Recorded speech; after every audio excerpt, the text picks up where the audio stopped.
Senator Julius Murko.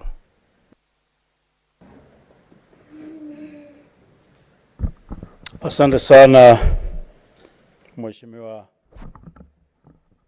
Mstahiki Speaker. Nashukuru kwa kunipa nafasi. La kwanza ningependa kusema ya kwamba vile wewe umetaja au umesema ya kwamba ni lazima tujichunge ili tusiwe wachochezi katika unenaji wetu. Kwanza mimi singependelea jina la president utajwe hapa kwa sababu ya yanayoendelea katika Sondu.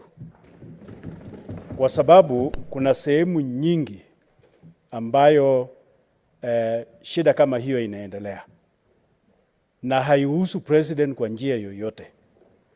North Rift, pahali mimi natoka, pahali president anatoka, pahali viongozi wetu wengi wanatoka, kuna shida hiyo.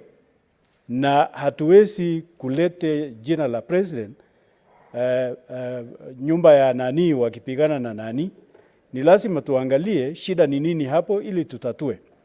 Na pia singependelea sisi tuende Turkana wiki moja na tu conclude ya kwamba Wapokot ndio wabaya. Ati wameua Waturkana. Napenda kusema hapa ya kwamba tangu the beginning mwanzo wa mwaka huu Wapokot zaidi ya 30 wameuawa. Na hatusemi ya kwamba Waturkana ni wabaya. Tunasema uovu unaoendelea ni mbaya. Wale wanaua Waturkana ni watu wabaya. Wale wanaua Wapokot ni watu wabaya.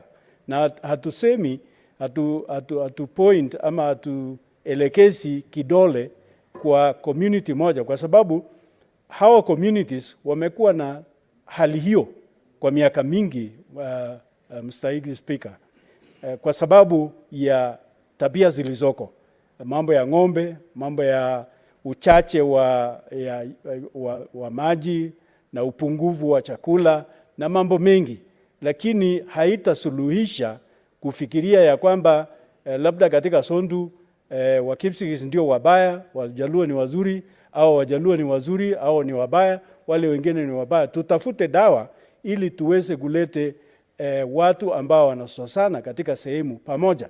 Lakini tukisema kama viongozi kuongea katika jinsi ya kuchocheza kikundi kimoja juu ya wale wengine, tutakuwa tunamwaga petroli juu ya maji,